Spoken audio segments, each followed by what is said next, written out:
Good morning. Today our topic is exponent, जिसे हिंदी बोलते हैं घातांक। क्या बोलते हैं? घातांक। यहाँ पर देखिए घातांक को कैसे रिप्रेजेंट करते हैं, a की पावर b। ये इसे क्या पढ़ते हैं? a की पावर b। जब कोई कांस्टेंट पे यहाँ पर वेरिएबल है, वेरिएबल हो, कांस्टेंट हो, अगर उसमें किसी की पावर हो तो इसको क्या बोलते हैं? ये हमारा b जो होता है क्या होता है? पावर। क्या होता है? इसे बोलते हैं हिंदी में क्या बोलते हैं? घात। क्या बोलते हैं? घात। और ये क्या होता है? बेस होता है। इसे बोलते हैं आधार। क्या बोलते हैं? आधार। ठीक है। इसके अगर मैं ऐसे कहूं a की पावर 5, इसका हमको घात के रूप में लिखना है तो यहाँ पर ये घात के रूप में है। ये इसको हम फैक्टर करेंगे। a की पावर 5 का मतलब है a को 5 बार क्या करना है? मल्टीप्लाई करना है। ये देखिए, ठीक है। ये हमारा क्वेश्चन बन सकता है। ऐसे इस रूप में दिया रहेगा तो हमको घात के रूप में, ये इसे क्या बोलते हैं? घात के रूप में रिप्रेजेंट करना। रिप्रेजेंट होता है यहाँ पर हम देखेंगे इसके क्या देखेंगे? रूल्स देखेंगे। क्या देखेंगे? रूल्स। ये घातांकी निरूपण है, इसे बोलते हैं फैक्टर फॉर्म में। ठीक है, इसे बोलते हैं फैक्टर फॉर्म में। ठीक है। घातांकी निरूपण यानी घात रिप्रेजेंटेशन में जो ऊपर वाली संख्या होती है उसे बोलते हैं पावर, और नीचे वाली संख्या होती है इसे क्या बोलते हैं? बेस। तो यहाँ पास हम रूल नंबर 1 पढ़ेंगे। घात यानी एक्सपोनेंट के सवाल करने से पहले हम पढ़ेंगे रूल। क्या पढ़ेंगे? रूल। यहाँ पर जो पहला रूल है तो देखिए a की पावर अगर दिया है m, ठीक है, a की पावर m, वो मल्टीप्लाई में है a की पावर n के, तो इसका जो फार्मूला बनेगा a की पावर m प्लस n। इसका जो स्टेटमेंट बनेगा, जब हमारे a क्या होता है? आधार। जब बेस बराबर होते हैं, घातें आपस में क्या होती हैं? जुड़ जाती हैं। तो यहाँ पास इस पर एग्जाम्पल हम देखेंगे। एग्जाम्पल नंबर 1, 2 की पावर 3 है इंटू 2 की पावर 6 है। तो यहाँ पास क्या है? आपको आधार बराबर दिख रहा है यानी बेस बराबर दिख रहा है, तो इसका जो आंसर आएगा 2 की पावर 3 प्लस 6। ठीक है। अब रूल नंबर 2 देखेंगे।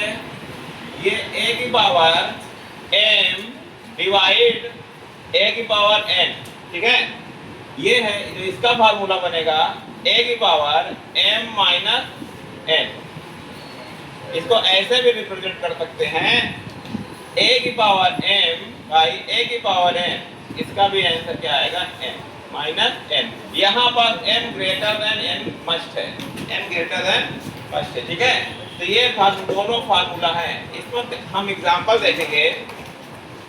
नंबर 2, इसका जैसे हमारा सवाल है 7 की पावर 4 और 6 की पावर, सॉरी यहाँ बेस बराबर होना चाहिए 7 की पावर 3।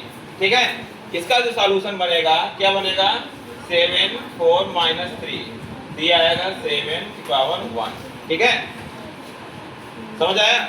और किसी भी कांस्टेंट की पावर अगर 1 है तो नंबर हमारा सेम आएगा। ठीक है। अब रूल नंबर 3, a की पावर m की होल पावर n दिया है। a की पावर m की होल मतलब संपूर्ण, पूरे का पावर n, तो इसका जो हमारा बनेगा m इंटू n। ठीक है।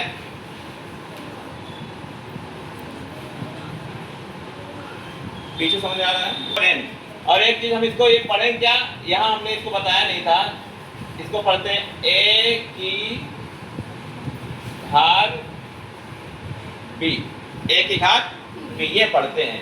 पहले इसका स्टेटमेंट है बनता है a की घात b, आना चाहिए पढ़ना। ठीक है। उसके बाद हम रूल नंबर 3 में बताए हैं a की पावर की होल पावर n। तो क्वेश्चन कभी आपने देखा होगा, इस तरह आ जाते हैं। How to solve this question using this formula. ठीक है। इसको हम यूज करके देखिए 2 की पावर है, इसका मल्टीप्लाई 2 इंटू 2 इंटू 4, ये आएगा 4 दूनी 8। ये हमारा आंसर, ये हमारा क्या है, घातांकी रिप्रेजेंटेशन, एक घात के रूप में आंसर है। ठीक है, इसका एक एग्जांपल और लेंगे, ये है, इसका बनेगा 4 2 इंटू 3 आएगा 4 की पावर 6। ठीक, यहाँ पर देखिए आप लोग रूल्स जो पढ़ रहे हो, ये सारे रूल्स मिलके कहीं ना कहीं आपको एक बड़ा क्वेश्चन दे सकते हैं। और ये जब आपको पर्टिकुलर रूल नहीं पढ़ेंगे तो आप क्वेश्चन, बड़े से बड़े क्वेश्चन को हल नहीं कर पाएंगे, हल करने में कहीं ना कहीं दिक्कत आ जाएगी। यहाँ पर देखिए रूल नंबर 4,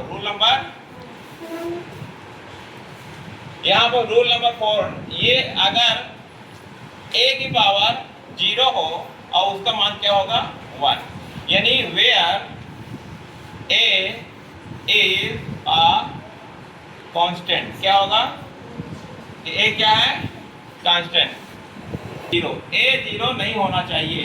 तो यहाँ पास कोई भी कांस्टेंट नंबर हो, कोई भी कांस्टेंट नंबर है, जैसे कि एक एग्जांपल हम ले लेते हैं 3 की पावर 0, 3 की पावर 0, तो इसका आंसर क्या आएगा 1। 5 की पावर 0, इसका आंसर क्या आएगा 1। अगर यहाँ 100 कर दें, 100 की पावर 0, इसका आंसर क्या आएगा 1। क्या आएगा आंसर? अगर इसी तरह क्वेश्चन बना ले थोड़ा सा बड़ा, 100 की पावर 0 प्लस 200 की पावर 0 इंटू 1 की पावर 0 प्लस 3000 की power 0, what is the answer of this question? इसका आंसर 1, इसका 1 इंटू 1 प्लस 1, तो आंसर आएगा कितना आएगा 3। क्यों 1 क्यों आएगा? ये देखिए 1 1 जोड़े के 3 नहीं आएगा। क्वेश्चन इस तरह क्वेश्चन बहुत बनेंगे आपके। तो यहाँ पर आपने देखा कि रूल नंबर 4 में a की पावर 0 इक्वल टू 1, यानी कोई भी कांस्टेंट है अगर उसके पावर हमने 0 लगाया है क्या होगा 1। रूल नंबर 5 देखेंगे, a इंटू बी की होल पावर m है, इसको हम सेपरेट है, अलग अलग करेंगे, a की पावर m आएगा इंटू b की पावर m आएगा। ठीक है, ये फार्मूला एक ही है।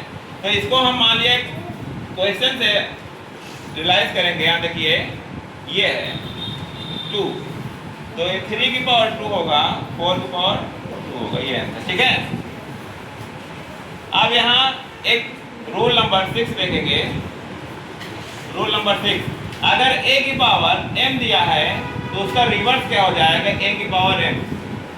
अगर माइनस में कोई संख्या दिया है पावर में, ये देखिए 2 की पावर -2, तो इसका आंसर आ जाएगा 1/2 की पावर 2। अगर मैं इसको एक्सपेंड कर दूं तो 1 इंटू 2 इंटू 2, तो ये आंसर 1/4 आ जाएगा। ठीक है, तो ये रूल नंबर 6 है। अगर इसी तरह रूल नंबर 7 की बात करें तो यहाँ पास जो हमने क्वेश्चन में ये बताया था, इसमें अगर माइनस ले लें, a की पावर -m की होल पावर -m, तो इसका जो आंसर आएगा -m इंटू -m, तो इसका जो लास्ट फाइनल सॉल्यूशन निकलेगा